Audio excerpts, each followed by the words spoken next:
Bonsoir à tous et chacun, et c'est l'heure de suivre votre émission hebdomadaire, le rendez-vous pour en savoir plus sur l'actualité. Pour ces numéros, nous avons l'opportunité d'échanger avec l'honorable Laurent Batoumonan Kadi, fondateur du parti Mouvement des Solidarités pour les changements et coordonnateur national de forces politiques et sociales alliées à l'IDPS. Mais il est aussi le directeur général de l'OGDEP. Avec lui, nous allons parler de sujets qui défraye la chronique. Honorable, bonsoir. Bonsoir madame, une rectification, directeur général de la Direction générale de la dette publique, voilà. Ex-OGDEP. Voilà, la nouvelle est tombée comme une bombe. Verdict de la Cour d'appel, Vital Caméré est acquitté. Ce qui concerne l'affaire 100 jours, ça vous inspire quoi, cette réalité? Madame, je n'ai aucun commentaire à ce sujet. Aucun commentaire. Vous avez bien digéré ça? Je vous dis aucun commentaire. Voilà. Il n'y a pas un élément de plus à ajouter. Voilà, honorable, à l'est de la RDC, ça ne va pas. Les balles continuent à crépiter. Les M23 sèment la terreur et la désolation. Des rencontres organisées en guise de trouver la paix à l'est de la RDC. Jusque-là, ça n'a pas encore abouti à de résultats probants. Quelle est votre réaction? Bien, il faut d'abord nous replonger dans l'histoire.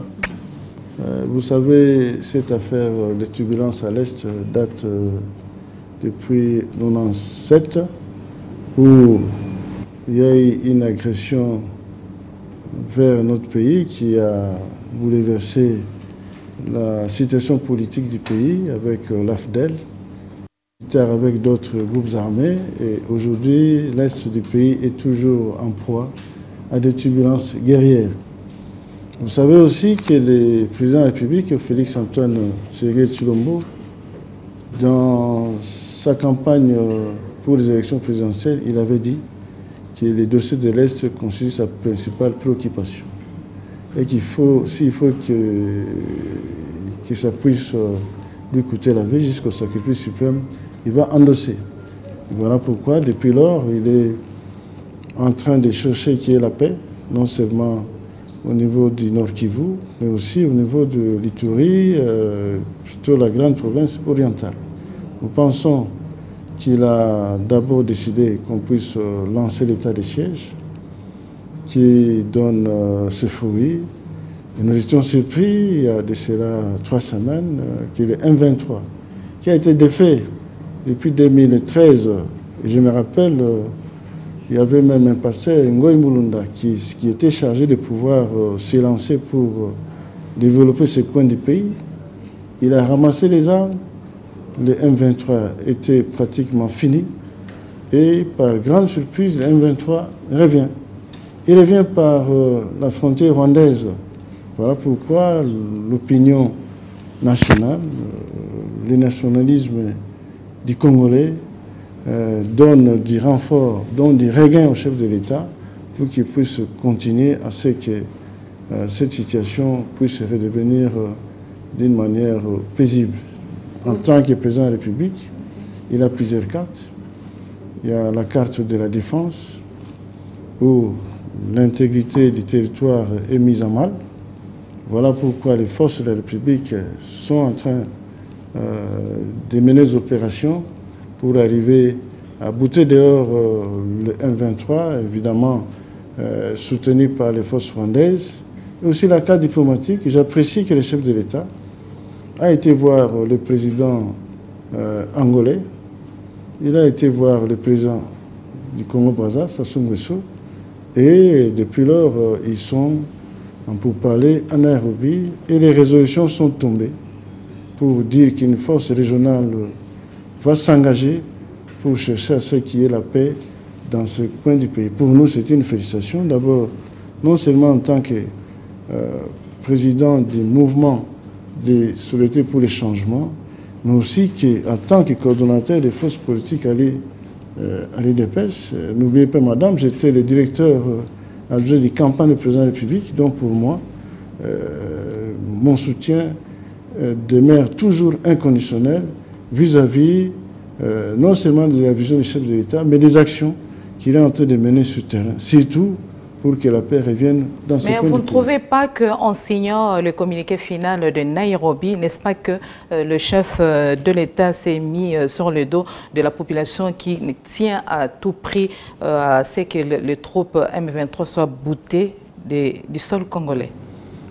Madame, merci. Je vous ai dit que le chef de l'État, en tant que commandant suprême, il a plusieurs cartes qu'il met sur la table. La carte diplomatique est là. Aujourd'hui, pour les pays civilisés, il n'y a pas seulement la guerre pour la guerre, il y a aussi la diplomatie qui entre en jeu. En tant que démocrate, ce n'est pas le Congo qui est allé agresser le Rwanda, comme il a dit, que le pays est agressé. Il ne faut pas rompre les relations diplomatiques entre la RDC et le Rwanda. Vous ne trouvez pas? Madame, ça c'est le vœu de la population. Mais ce n'est pas un souhait que nous pouvons soutenir pour que les relations soient coupées. Vous savez que le président avait signé des accords avec le gouvernement rwandais. Ces accords ont été dénoncés à travers le Conseil des ministres, il y a de cela 2 semaines. C'est déjà suffisant. Vu la tension actuelle, c'est déjà suffisant. Entre les deux pays. Aujourd'hui, les frontières sont fermées. Aujourd'hui, Rwandais ne peut plus atterrir à Kinshasa. Aujourd'hui, il n'y a plus de coopération avec les Rwandais. C'est déjà suffisant. C'est déjà un signal très fort vis-à-vis de... Mais d'aucuns pensent que la tension actuelle nécessite plutôt à tout prix qu'on puisse rompre les relations diplomatiques. Madame, déjà cette annonce-là vaut, ça pèse sur le plan diplomatique. Rompre tous les accords, ça vaut. Je pense que c'est déjà un grand pas qui a été franchi. Le reste peut venir. Et la situation, nous allons observer sur le terrain comment nous allons avancer. Mais la présence, la guerre à l'est de la République démocratique du Congo dure plus de 20 ans. Avec la présence de plusieurs forces étrangères, qu'est-ce qu'il faut finalement et concrètement pour le retour de la paix à l'est de la République démocratique du Congo? Sachant que ces pays qui viennent prêter main forte à la RDC sont butés aussi à leurs problèmes. Aujourd'hui, nous sommes pratiquement à la 25e année où il y a insécurité à l'Est. Le président de la République, Félix, a démarré son mandat en 2019. Madame, 25 ans de guerre peut être réparés en 2 ans. Toutes les racines qui ont été plantées peuvent être déracinées en ce peu de temps. Il a trouvé une armée, il a trouvé les généraux en place, les colonels, ainsi de suite. Il est en train de travailler pour que cette armée puisse atteindre les objectifs que souhaite le peuple congolais. 1. Il a fait changer les commandements militaires. Ceux qui étaient là ont été remplacés. 2. Il a placé les gouverneurs militaires. Je crois que l'Assemblée nationale a fait une évaluation. L'Assemblée nationale a fait des recommandations que le gouvernement doit appliquer. Et le chef de l'État lui-même, par 2 fois, il était au front. Rendez-vous compte, n'est-ce pas, nous avons des archives. Ça signifie que c'est une situation préoccupante qui pousse le chef de l'État, comme il avait géré, qui durant mon mandat, je vais me donner prioritairement pour que la paix s'installe à l'Est. C'est ce qu'il est en train de faire. Donc, nous l'accompagnons dans cette démarche-là. Il ne peut pas être ici, il ne peut pas être seul. Vous avez suivi notre dernière déclaration où nous avons dit que nous soutenons les chefs de l'État pour toutes les initiatives qu'il est en train de prendre vis-à-vis de cette situation. Et nous avons encore dit que les États concernés, ou les États qui appuient les Rwandais, ou qui, en coopération avec les Rwandais, puissent dénoncer cette agression. Nous l'avons cité dans notre déclaration en tant que force politique alliée à l'UDPS. Et nous avons demandé à notre peuple de ne pas se lancer dans la stigmatisation, de rester vigilants pour que nous puissions gagner cette bataille. Voilà, espérons que ça va aboutir à des résultats souhaités pour que la paix soit instaurée totalement à l'est de la République démocratique du Congo. Honorable, parlons élection. L'opposition vous accuse, vous de l'Union sacrée, de faire les forcings pour tripatouiller le processus électoral. L'opposition évoque ce qui se passe avec l'élection des Kadima à la Commission électorale nationale indépendante CENI et l'examen de la loi électorale au Parlement. Que dites-vous? Madame, je crois que la page président de la CENI a été déjà tournée. Il y a eu des débats entre les confessions religieuses. La politique s'en est mêlée, bien que c'est une structure citoyenne. Je pense que Kadima est sur la bonne voie. Denis Kadima, il est en train de travailler. Mais les élections, les gouverneurs et vice-gouverneurs n'ont pas été du tout. Il y a eu quand même des tricheries, des fautes, il y a eu des déplorations dans certaines provinces de la République démocratique du Congo. C'était une sous-question. Mais rentrons d'abord là où je me suis arrêté. Je dis Denis Kadima, il a pris en charge la CENI. Vous savez qu'il a lancé des audits. Vous savez qu'il est en train de refaire la cartographie. Vous savez qu'il est tantôt dans des missions. Et nous pensons qu'il est sur la bonne direction pour dire que les élections auront lieu en 2023. Il n'y aura même pas une minute de glissement par rapport à ça. 2. Vous me dites qu'il y a des tricheries par rapport aux élections de gouverneurs, mais la Cour est là. Je vois, il y a des décisions qui sont rendues pour légitimer les uns et les autres. Et pourquoi... Le Conseil d'État est mal vu par rapport à ce qui s'est passé dans la Mongala? Le Conseil d'État, comment dirais-je, c'est une institution indépendante de la CENI et du gouvernement. C'est l'opinion que le peuple peut donner ou une frange des citoyens peut donner. Mais ce qui compte, c'est la décision judiciaire qui s'en est sortie. Et je pense, à mon avis, Kadima n'a rien à voir par rapport à ces élections. Les candidats se sont présentés.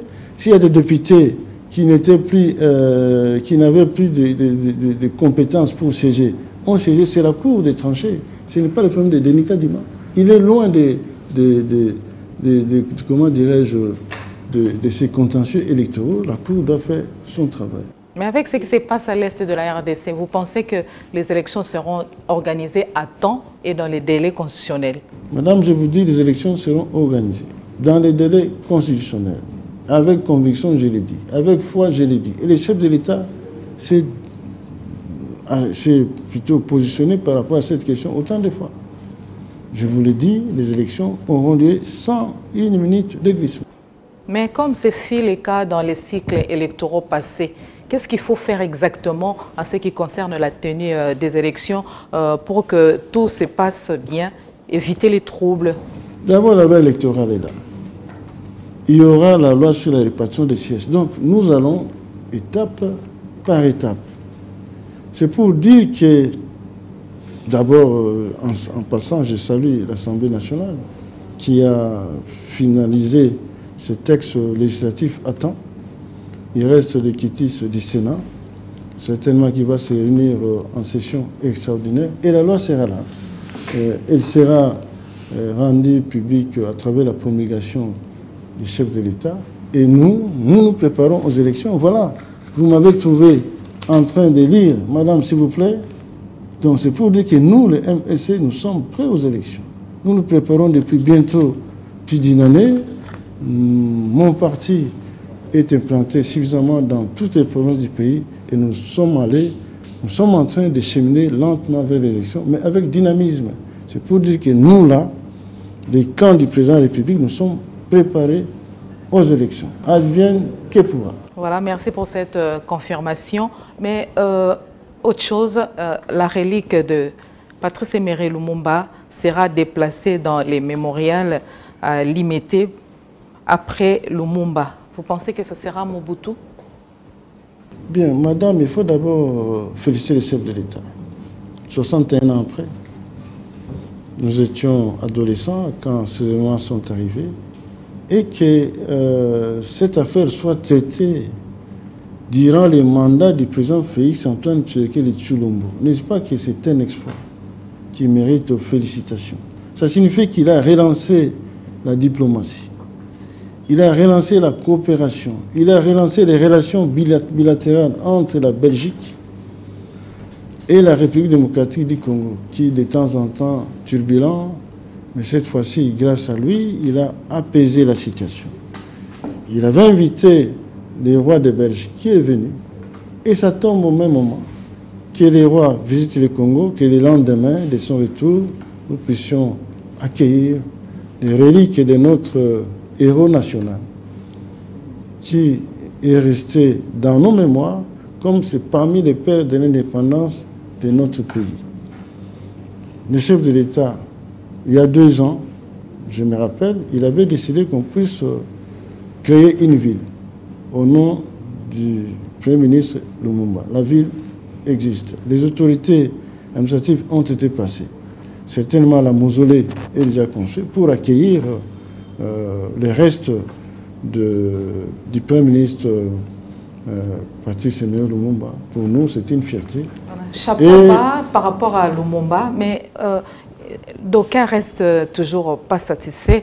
La visite du roi de Belge en République démocratique du Congo, la Belgique est très redevable à notre pays, la RDC. Si on voit la situation de Gécamine et autres, pourquoi continuer à faire confiance à la Belgique au moment où il n'y a pas de gains dans cette coopération? Je parle de la RDC. Ils ne sont pas pour beaucoup pour le succès du pays. À l'est de la RDC, on devait quand même voir aussi une délégation de forces armées belges être déployées à l'est de la RDC, sachant qu'avec la MONUSCO, les résultats ne sont pas comme souhaité. Vous savez, quand j'ai dit que les relations entre le Congo et la Belgique ont toujours été tumultueuses, mais il a existé un contentieux belgo-congolais que le président Mobutu a dû gérer durant tout son mandat. Non seulement les contentieux, la aliénation, ça fait partie de tous ces contentieux judiciaires. Le roi, il a dit que ces affaires se sont passées pendant que lui n'était pas encore présent. Il a présenté des excuses au peuple congolais. C'est déjà un pas, c'est déjà un signal. C'est vrai que nos parents, nos ancêtres ont subi des grands dommages. Il y a des bras coupés, il y a ceux qui ont été ligotés, ceinturés, et voire même l'exposition des Noirs en Belgique. Donc ce sont des traumatismes qui sont restés. Mais c'est ça l'histoire. Nous ne pouvons pas nous replonger dans l'histoire quand elle n'est pas bonne à voir. Je vois cette excuse. L'opinion, les uns disent que nous devons exiger au-delà de sa présence, les autres applaudissent, mais voyons voir ce qui va arriver. Mais ce qui est déjà important, les rois ont présenté des excuses au nom du royaume de Belgique, et le chef de l'État a accepté des excuses parce que c'est lui qui nous représente, et c'était à son invitation. Voyez-vous, madame, vous avez invité quelqu'un et vous commencez à maltraiter. Mais c'est quelle nature de comportement? Nous pensons qu'il était bien accueilli. Il a visité le Congo, il est allé à Bukavu, à Lubumbashi, ici, Bichingobila, pour voir les pannes congolaises, mais c'est déjà suffisant. Hein? Sur le plan diplomatique, c'est une victoire pour le président de la République. 20 ans après, je me rappelle, nous, on a applaudi les rois Baudouin quand ils figuraient sur le boulevard Lumumba à l'époque. Honorable, comment se porte l'Union sacrée à quelques temps de la tenue des élections voulues démocratiques et transparentes? L'Union sacrée se porte bien. Tous les ténors se concordent. Il n'y a pas un grain de sable. Est-ce que vous avez appris qu'il y a un problème? L'Union sacrée se prépare aux élections. Et les mandats, par rapport au mandat du chef de l'État, comment vous évaluez, quel est le bilan que vous faites du mandat, du premier mandat du chef de l'État, bien qu'il y a des défis à relever que le Premier ministre a bel et bien reconnu récemment? Le bilan du chef de l'État, pour moi, est très positif. D'abord, la liberté d'expression est observée. Chacun est libre de dire ce qu'il pense. Ils entrent même dans la vie privée du chef de l'État. Les réalisations sont nombreuses. les retours du Fonds monétaire international. D'abord sur le plan financier, sur le plan économique. Les retours du Fonds monétaire international qui vient d'apporter plus d'1,5 milliard de dollars pour le peuple congolais. La Banque mondiale est rentrée. La Banque africaine de développement est rentrée. La BADEA est rentrée sur le plan économique. Ils nous ont apporté des ressources fraîches, d'abord par rapport à la Covid, par rapport à la gratuité scolaire et par rapport au démarrage des 145 territoires en termes d'infrastructures qui seront construits. Au-delà de ça, la mobilisation des ressources atteint un niveau très appréciable à travers nos régies financières, la DGI, la DGRAD, l'ex-OFIDA, les redevances minières, toute la collecte rentre dans les trésors publics. Ça fait que le chef de l'État, à travers son budget, il est en train d'exécuter son programme, progressivement. Mais c'est le social des Congolais qui pose problème, parce que là, on assiste à des spectacles à longueur de journée, même ici à Gombe, siège des institutions. Il y a des coupures intempestives du courant électrique. En plein 21e siècle, Kinshasa, ces coins et recoins sont privés de l'eau potable. Ce sont là les priorités de la population. La vision du chef de l'État des routes impraticables. À peu près une dizaine d'axes, notamment les sociaux. C'est vrai que les pays continuent à connaître des problèmes.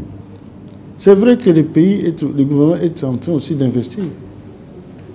Voyez-vous, la régie des eaux, nous avons connu, quand on a commencé à installer des bornes fontaines dans les cités périphériques. Aujourd'hui, les pays, à travers la régie des eaux, il est en programme avec le gouvernement indien par rapport à l'usine de Lemba Imbu, où la capacité sera augmentée. Nous pensons que dans 6 mois, les résultats seront là. Papa. Les grands Inga, on commence à réparer toutes les machines qui sont là. Je le dis parce que je suis dans ces dossiers. En tant que directeur de la DGDP, je suis dans la connexion de ce dossier. Voilà pourquoi je vous en parle. Je reviens des Indes, où nous sommes allés relancer les barrages de Kakobola, où les Indes ont dans leur volet, à travers Exim Bank, les problèmes de la régie des eaux et les problèmes de la SNEL, à travers les photovoltaïques. Ça signifie que le président, il a relancé tout ce qui était en train de sommeiller. Vous savez que ce sont des dossiers qui sommeillaient. Aujourd'hui, il a pris les taureaux, les taureaux par les cornes pour pouvoir prendre en charge que les sociaux du Congolais puissent au moins connaître une situation apaisée. Mais vous oubliez qu'il y a la guerre en Ukraine. Ça, vous oubliez. L'inflation que nous connaissons aujourd'hui, ce n'est pas une inflation interne au Congo. Une inflation qui vient de l'Ukraine, à travers la guerre avec la Russie, où la farine, où l'huile ont subi des prix exagérés en termes de révision à la hausse. Et le Congo subit. Mais heureusement que le gouvernement de la République est en train de pouvoir résister par rapport à ces chocs. Non seulement un choc alimentaire, mais aussi un choc pétrolier. Et voilà pourquoi nous devons, nous, en tant que dirigeants, nous exprimer par rapport au peuple congolais pour dire que le chef de l'État, malgré les défis, il est en train de travailler. Les social, c'est l'eau. Les social, c'est l'électricité. Les social, c'est la sécurité. Les social, c'est la paie des enseignants, des policiers, des militaires. Et vous avez noté qu'il y a de cela 3 mois, les salaires des enseignants ont été revus à la hausse. Les salaires des fonctionnaires ont été revus à la hausse. Même personne n'est jamais content de ce qu'il obtient comme gain. Mais c'est quand même un signal qui a été donné. Oui, je voulais marteler là-dessus parce que récemment, vous étiez en Inde, vous avez eu quand même des contrats avec Exim Bank. Où nous en sommes exactement avec le problème de barrage des Katende et des Kakobola? Principalement, nous sommes allés pour les barrages de Kakobura.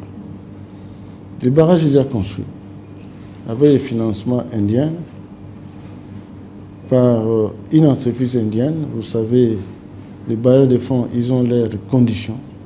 Ils vous donnent l'argent, mais ils amènent leurs entreprises qui travaillent. C'est l'entreprise Angélique qui était chargée de pouvoir exécuter les travaux de Katende. Le gouvernement indien a suspendu cette entreprise. Il est en train de chercher une autre entreprise qui va remplacer. Et cette entreprise, c'est elle qui va assurer les transports de l'énergie du barrage de Katende vers la cité d'Iofa, vers la cité de Gungu et vers Kikwiti. Donc, ce sont des procédures administratives qui restent. Vous ne pouvez pas, en tant qu'État, attirer un marché d'une manière unilatérale. Le gouvernement indien va lancer un appel d'offres. Et nous avons appris que d'ici 3-4 mois, nous serons fixés. Et notre ambassade est en train de travailler. Bravo à notre ambassadrice qui est en train de suivre d'une manière continue tous ces dossiers pour que nous arrivions à de bons résultats. Et nous pensons qu'avec Exim Bank, nous sommes dans de meilleures relations. Voilà, honorable, vos efforts, entre autres, sont salués, mais vous êtes à la tête de l'Office de gestion des dettes publiques depuis le 10 juin 2021. Si j'ai bonne mémoire, une année après, quel bilan faites-vous par rapport à la gestion de cet établissement public? Madame, d'abord, je remercie le chef de l'État qui m'a placé dans cette institution financière du pays, qui joue aujourd'hui le rôle de l'interlocuteur avec les bailleurs de fonds, tels que Exim Bank India, tels que les fonds monétaires, la BAD, la BADEA, la Banque mondiale, ainsi que certains bailleurs privés qui sont en relation avec la République démocratique du Congo. Et je remercie aussi les relations que j'entretiens avec son Excellence ministre Nicolas Kazadi, qui sont au beau fixe, où nous arrivons à relever les défis de la DGDP. D'abord, nous avons arraché que la direction de la dette publique soit l'unique centralisateur de l'endettement du pays.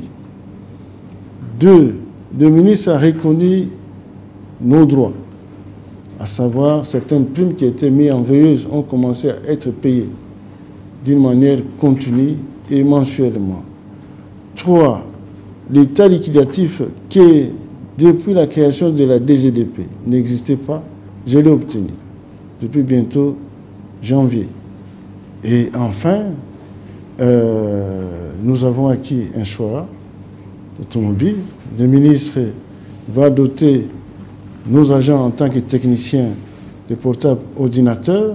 Le ministre a promis de refaire la salle de la conservation des archives pour que ça ne puisse pas subir, comment dirais-je, des inondations. Le ministre a promis de pouvoir veiller à ce que les personnels de la DGDP puissent travailler d'une manière saine, que nos conditions puissent être respectées en termes de droits. Et aussi, nous allons revendiquer notre quotité concernant notre rétribution, qui n'est pas à la hauteur des textes réglementaires qui ont été signés.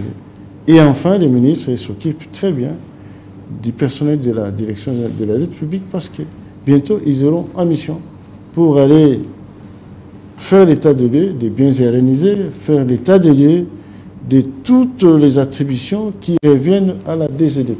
Donc, bravo pour cette possibilité où les relations sont très bonnes. Alors, parce que nous tendons lentement mais sûrement vers la fin de cette émission, un mot en guise de soutenir le FARDC et pourquoi pas adresser à toute la population de la RDC parce que bientôt là, le 30 juin, nous allons célébrer le 62e anniversaire de l'accession de notre pays à la souveraineté nationale et internationale. Je voudrais d'abord inviter toutes les politiques, opposition, majorité au pouvoir confondue, que quand le pays est en danger, on s'occupe d'abord à éteindre le feu s'il y a un incendie. Que tous nous puissions regarder la même direction pour soutenir non seulement moralement, pourquoi pas matériellement nos forces armées de la République, nos forces de sécurité, nos forces de la police, ceux qui sont au front, que nous puissions les accompagner par nos prières. Et nous invitons le peuple congolais à rester vigilant. J'apprécie et je salue nos compatriotes de Goma qui ont manifesté publiquement, qui ont allé bousculer les frontières pour témoigner, comment dirais-je, un souci profond que le Congo ne sera jamais divisé, que les bornes du Congo ne seront jamais déplacées, quels que soient les événements. Et là, Mobutu nous a légué, comment dirais-je, ce testament, que le Congo restera un et uni. Là, bravo pour tout le monde. Nous, en tant que politiques, nous allons soutenir la vision des chefs de l'État pour que la paix s'installe à l'Est, non seulement vers les frontières rwandaises, les frontières ougandaises, les frontières soudanaises avec l'Ituri, ainsi de suite. Et pour les 30 juin, nous allons adresser des messages de vœux au chef de l'État. Il vient déjà d'accomplir près de plus de 3 ans de son mandat. Les résultats sont palpables, bien qu'il y ait encore des défis qui sont énormes. Aujourd'hui, nous avons des ponts ou des sauts de moutons qui ont été lancés. Chez moi, dans mon fief de la Funa, vous avez des routes qui sont en train d'être lancées, qui n'ont plus été concernées par n'importe quelle quelconque modernisation. Aujourd'hui, ces choses faites.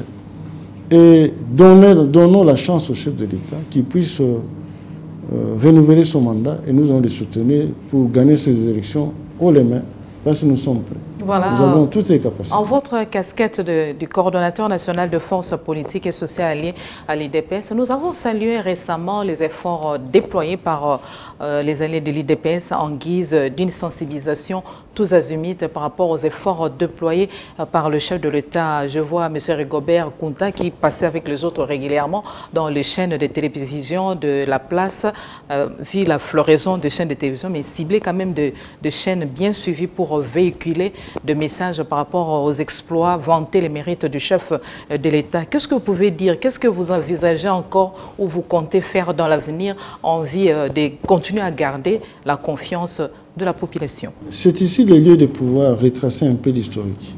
Vous savez que les forces politiques alliées à l'IDPS, c'est la continuité des rassemblements qu'avait créé, paix en son âme, le docteur Etienne Tshisekedi. Il y a des amis qui se sont éloignés de nous, je ne peux pas les citer, parce que la politique est dynamique. Mais nous, le président Félix avait tenu à ce que ces forces politiques à l'IDPS puissent continuer à résister contre le vent et marée, contre les tentations, contre des pièges tendus à gauche et à droite, contre des rachats en termes de conscience. Mais nous avons dit que nous allons accompagner le président Félix. Nous l'avons soutenu aux élections. Et là, je vous le rappelle encore, en tant que directeur adjoint de la campagne, nous avons battu campagne. Ici, je l'avais déclaré, c'est Félix Tshisekedi le président ou rien. Dieu a écouté ma prière. Ces choses acquises aujourd'hui, il est en train de piloter le pays. Nous sommes en train de le soutenir pour que 2023, que nous puissions les porter encore à la reconduite de ce pays. Je n'ai pas encore fini. Les FPR constituent un corps indivisible. Rigobert est parmi ceux qui ont toujours accompagné les chefs de l'État. Et aujourd'hui, il est coordonnateur chargé de la mobilisation. Voilà pourquoi les volets communication, il est en train de l'assumer avec beaucoup de compétences. Et bravo à lui, parce qu'aujourd'hui, je vous dis, madame, certaines initiatives sont prises par lui. Nous avons lancé la redevabilité. Même tous nos amis qui sont dans ces institutions n'avaient pas cette initiative. Mais c'est lui qui l'a lancée. le chef de l'État l'a applaudi. Parce que nous, en tant qu'accompagnateurs des actions du chef de l'État, nous sommes les premiers à pouvoir lancer. Et bientôt, il y aura aussi un autre événement que nous allons créer qui vient de son initiative. J'espère que la population vient de vous suivre avec beaucoup d'attention et d'intérêt. Un message particulier en 2 minutes parce que nous sommes à la fin.